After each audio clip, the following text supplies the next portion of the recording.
गुरु प्यारी साध संगत जी, प्रेम से कहना धन निरंकार जी। आशा करती हूँ सतगुरु माता जी की कृपा से आप सभी अच्छे होंगे। आज मैं आप सभी के लिए एक नई साखी लेकर आई हूँ। आज की साखी का विषय है फूट। चलिए सुनते हैं आज की ये साखी। साध संगत जी, राघव की पत्नी मीनाक्षी पति के लिए कमरे में चाय लेकर आई और पति से कहने लगी कि आप बाकी लोगों के साथ बाहर बैठकर चाय क्यों नहीं पीते। राघव कहने लगा, मेरा मन बहुत खराब है। वैसे ही पिताजी के जाने के बाद मुझे कुछ भी अच्छा नहीं लगता है। तब इस पर मीनाक्षी कहने लगी, बड़े भाई साहब अकेले ही सब कुछ संभाल रहे हैं। पिताजी के जाने का दुख तो उन्हें भी हुआ होगा ना। लेकिन देखिए कि आज वो अपने ऑफिस में चले गए हैं, क्योंकि ऑफिस में एक ज़रूरी मीटिंग थी। अगर वो घर का काम नहीं करेंगे तो घर कैसे चलेगा। किसी के जाने का दुख तो सभी को होता है, लेकिन उसके बाद बाकी की जिम्मेदारियां उठाने के बारे में भी तो हर किसी को सोचना चाहिए। मीनाक्षी ने पति को समझाते हुए कहा तो राघव रो पड़ा। साथ संगत जी, राघव के पिताजी उसको बहुत प्यार करते थे। अब राघव की माँ तो हमेशा बड़े बेटे के बारे में ही सोचती थी, उनके बारे में ही अच्छी बातें करती थी। लेकिन राघव के पिता राघव का साथ देते थे और कहते भी थे कि मेरे छोटे बेटे को एक दिन अपनी जिम्मेदारियों का एहसास ज़रूर होगा। दोनों भाई संयुक्त रूप से अपने पिता के व्यवसाय में सहयोग करते थे, लेकिन राघव का बड़ा भाई नीरज व्यापार में कुछ ज़्यादा ही तेज था और वहीं पर राघव अपने काम को लेकर ज़्यादा गंभीर नहीं था। तो राघव की माँ भी हमेशा अपने बड़े बेटे की ही तारीफ़ करती थी और राघव को अपने बड़े भाई से सीख लेने की सलाह वो अक्सर दिया करती थी, जिसके कारण शुरुआत से ही उन दोनों के रिश्ते में थोड़ी सी दूरी तो आ ही गई थी। साथ संगत जी, राघव और राघव के बड़े भाई नीरज के बीच में 12 सालों का फासला था, जिसके कारण वैसे भी दोनों भाइयों में एक दूरी बनी हुई थी और अब तो बड़े होने के बाद वो दूरी ज़्यादा ही बढ़ गई थी। अब पिताजी के जाने के बाद राघव खुद को अकेला महसूस कर रहा था, क्योंकि उसे लगता था कि उसकी माँ उसके बड़े भाई से ही ज़्यादा प्यार करती है। आज पत्नी मीनाक्षी की बातें सुनने के बाद राघव सोचने पर मजबूर हो गया कि मेरा बड़ा भाई ऐसे हालातों में घर और व्यापार कितने अच्छे से संभाल रहा है कि तभी राघव के पास किसी का फ़ोन आया तो उसने देखा कि ये फ़ोन उसकी बुआ का था। राघव ने फ़ोन उठाया तो बुआ जी कहने लगी, कैसा है तू? तेरे भाई का व्यवहार कुछ ठीक हुआ कि नहीं? राघव कहने लगा, बुआ जी इन सभी बातों को छोड़िए, पिताजी के जाने के बाद मैं वैसे ही बहुत दुखी हूँ। तो राघव की बुआ जी कहने लगी, बेटा मुझे तो तेरी हर समय चिंता रहती है। तेरे पिताजी तो तेरे बारे में थोड़ा सोचते भी थे, लेकिन तेरी माँ तो हमेशा तेरे बड़े भाई के बारे में ही सोचती है, उसी की ही तारीफ़ें करती है। कहीं उस परिवार में तेरे साथ कुछ गलत ना हो जाए। मैं तो कहती हूँ कि तू भी अपने बारे में सोचना शुरू कर दे। अभी तो तेरी शादी हुई है, तेरे बच्चे नहीं हुए। कल को तेरा परिवार बढ़ेगा, खर्चा बढ़ेगा, तो तू अपने परिवार के बारे में भी सोचना शुरू कर। तेरा भाई सारा व्यापार अकेले संभालता है और तुझे तो ये भी नहीं मालूम कि कितना लाभ होता है और कितनी हानि। तो तू अपने बारे में कुछ सोचता क्यों नहीं? अभी वो कुछ बातें कर ही रही थी कि तभी राघव की बुआ के पति उनके सामने आकर खड़े हो गए। तो राघव की बुआ ने फ़ोन रख दिया। उनके पति गुस्से में बोल पड़े, ये तुम क्या कर रही थी? राघव को तुम उसके भाई के खिलाफ क्यों भड़का रही हो? उनके घर में किस चीज़ की कमी है? तो राघव की बुआ गुस्से में बोल पड़ी, अरे मेरा भाई इतना पैसा छोड़ कर गया है। मुझे तो बाद में पता चला कि मेरे भाई के पास 5 करोड़ रुपए हैं। उस 5 करोड़ में से हिस्सा लेने के लिए मैं अपने भाई के दोनों बेटों के बीच में फूट डाल दूंगी। तब राघव की बुआ के पति उन्हें समझाते हुए बोले, देखो ये करना अच्छा नहीं होगा, ये बहुत बुरी बात है। तो राघव की बुआ कहने लगी, अच्छी बात कैसे नहीं है? आज मेरे भाई के पास कितने पैसे जमा हो गए थे, उसका तो कोई हिसाब किताब भी नहीं था। उन लोगों ने मेरी शादी कितने साधारण ढंग से करवाई और मेरी शादी में उन लोगों ने ज़्यादा कुछ दिया भी नहीं था। तो क्या मेरे भाई के पैसे पर अब मेरा कोई अधिकार नहीं है? तो उनके पति समझाते हुए बोले, देखो हमारा घर अच्छा चल रहा है, हमारे पास रहने खाने लायक बहुत कुछ है, भगवान का दिया सब कुछ है। हमारे बच्चे भी अच्छी खासी नौकरी कर रहे हैं, तो हमें ज़्यादा पैसे का क्या करना है। और वैसे भी वो पैसा तुम्हारे भाई ने अपनी मेहनत से कमाया होगा। पहले जब तुम्हारे मायके की आर्थिक स्थिति अच्छी नहीं थी, तो तुम्हारी भाभी ने अपने गहने बेच कर तुम्हारी पढ़ाई पूरी करवाई, तुम्हारी शादी भी करवाई। क्या तुम्हारे लिए ये बहुत नहीं है? आज भी जब तुम अपने मायके में जाती हो तो वहाँ पर तुम्हें पूरा मान सम्मान मिलता है। कुछ तो अपने भाई भाभी का लिहाज करो, कुछ तो शर्म करो। तुम्हारी भाभी अपने पति के जाने के बाद वैसे भी कितनी उदास रहती हैं।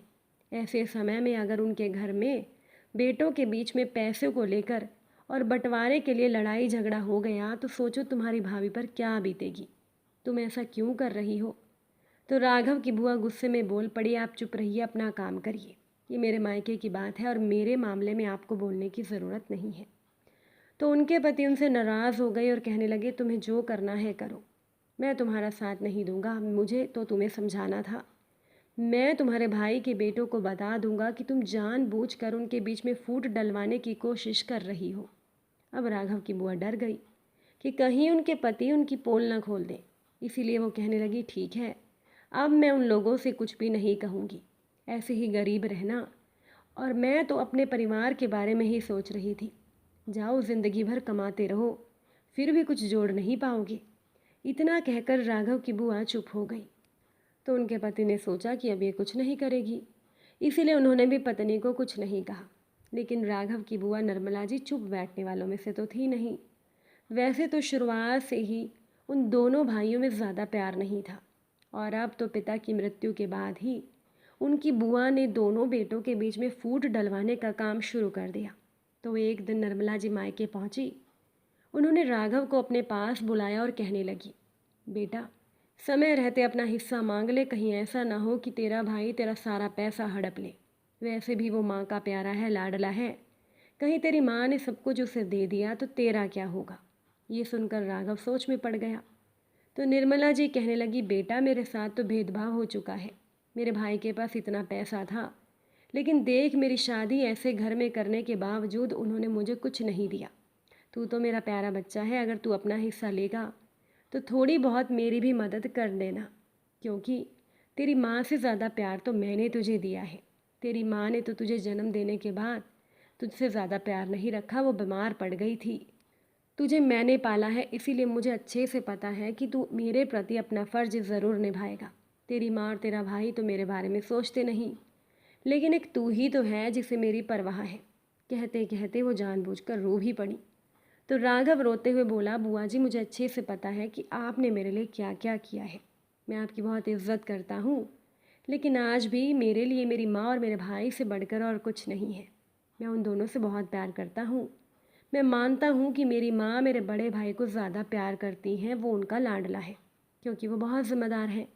हाँ, पहले मुझे इस बात से बहुत चिढ़ होती थी, लेकिन पिताजी के जाने के बाद जिस तरह से भाई ने मुझे और माँ को संभाला है, तो मैं भी समझ गया हूँ कि मेरी माँ क्यों हमेशा मेरे बड़े भाई की तारीफ़ करती थी। मेरी माँ जो भी बोलती हैं सही बोलती हैं। मेरे भैया ही अब मेरे लिए मेरे पिता की जगह है, इसीलिए मैं संपत्ति में से हिस्सा नहीं मांगूंगा, बंटवारे के लिए नहीं कहूँगा, क्योंकि मैं ये अच्छे से जानता हूँ कि मेरे साथ इस घर में कोई गलत नहीं होने देगा। सब कुछ हमारा ही तो है। और बुआ जी, अगर आपको कुछ मदद चाहिए थी तो आप यूं ही कह देती। इसके लिए आपको हम दोनों भाइयों के बीच में फूट डालने की ज़रूरत तो बिल्कुल नहीं है। और अब मैं हाथ जोड़कर आपके सामने कहता हूँ कि आगे से मेरे सामने ऐसी बातें मत करिएगा। हम वैसे भी पिताजी के जाने के बाद बड़ी मुश्किल से एक दूसरे को संभाल रहे हैं, और आप मुझे भड़काकर दोनों भाइयों में फूट डलवाकर अपना हिस्सा लेने की बात कह रही हैं। ऐसा करूँगा मैं अगर, तो मैं खुद ही अपनी नज़रों में गिर जाऊँगा। मैं कभी बंटवारे के लिए नहीं कहूँगा। और वैसे भी ऐसा पैसा किस काम का जो अपने को ठेस पहुंचाकर ले लिया जाए। मैं पैसा लेकर अपने परिवार के बिना तो बिल्कुल नहीं जी पाऊंगा। कहते कहते वो बहुत रो पड़ा। तो निर्मला जी स्तब्ध रह गईं। उन्होंने तो सोचा था कि वो दोनों भाइयों के बीच में फूट डाल देंगी और फ़ायदा उठाएंगी, लेकिन आज राघव की बातें सुनने के बाद उन्हें समझ में आ गया कि उनकी बात यहाँ कोई नहीं मानने वाला। यहाँ उनकी दाल गलने वाली नहीं थी। इसीलिए वो चुपचाप उठकर जाने लगी। तो बाहर दरवाजे के पीछे खड़े हुए राघव के बड़े भाई नीरज और माँ दूर हट गए। जब निर्मला जी वहाँ से चली गईं तो राघव की माँ और राघव के बड़े भाई नीरज ने राघव के कमरे में प्रवेश किया। तो माँ और अपने बड़े भाई को देखकर राघव अपने आंसू पोंछने लगा। नीरज ने आगे बढ़कर अपने छोटे भाई राघव को गले से लगा लिया और कहने लगा, मेरे भाई मुझे तुझ पर गर्व है। आज बुआ जी जिस तरह से हमारे बीच में फूट डलवा रही थी, ये सुनकर मुझे तो लगने लगा था कि पिताजी के जाने के बाद कहीं हमारे बीच में फूट सच में पड़ ना जाए। लेकिन आज तुमने ये बात साबित कर दी है कि अगर रिश्तों में प्यार हो तो कोई कितना भी फूट डालने की कोशिश करे, कोई कितना भी हमें तोड़ने की कोशिश करे, हमारी एकता को वो भंग नहीं कर सकता है। और वैसे भी भाई, पैसा होने से ही सब कुछ हासिल नहीं होता है। अगर रिश्तों में प्यार की मिठास हो तो बुरे से बुरा समय भी एक दूसरे के सहारे आसानी से कट जाता है। कहते कहते नीरज की आंखों से भी आंसू बहने लगे थे। दोनों की पत्नियां भी दरवाजे पर खड़ी होकर सारी बातें सुन रही थीं। उन दोनों की आंखों में भी आंसू आ गए थे। अब राघव और नीरज, उन दोनों की माँ ने दोनों बेटों को गले से लगाते हुए कहा, मेरे बच्चों, तुम दोनों हमेशा एक दूसरे के साथ रहना, इसी में ही हमारी ताकत है। बाहर के लोग हमेशा लोगों के बीच में फूट डालकर राज करने की कोशिश करते हैं, लेकिन जो समझदार लोग होते हैं ना, वो बाहर वाले लोगों की बातों में आते ही नहीं हैं और अपने रिश्तों को सुधारने पर ज़्यादा ध्यान देते हैं। दोनों बेटों ने सहमति में सर हिलाया। दोनों बहुएं भी दरवाजे पर खड़ी थीं। तो सास ने उन दोनों बहुओं को भी अपने पास आने का इशारा किया। दोनों बहुएं भी आकर सास के गले से लग गईं। सबकी आंखों में आंसू थे। पिताजी के जाने के बाद सभी एक दूसरे के साथ सुरक्षित महसूस कर रहे थे, क्योंकि उस परिवार के सदस्यों में आपस में बहुत प्यार था। साथ संगत जी, बहुत बार ऐसा होता है कि घर के मुखिया की मृत्यु होते ही परिवार में पैसे को लेकर लड़ाई झगड़ा शुरू हो जाता है। लेकिन ऐसा करने से रिश्तों में भी दरार आ सकती है।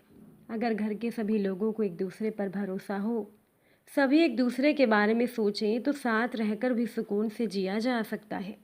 और ऐसी हालत में बाहर के लोगों को परिवार में फूट डालने की जगह ही नहीं मिलती है। अगर आज की ये साखी आपको अच्छी लगी हो, वीडियो को लाइक शेयर ज़रूर कर दीजिएगा। आप सभी से फिर मुलाकात होगी नई साखी के साथ। साथ संगत जी, प्यार से कहना, धन निरंकार जी।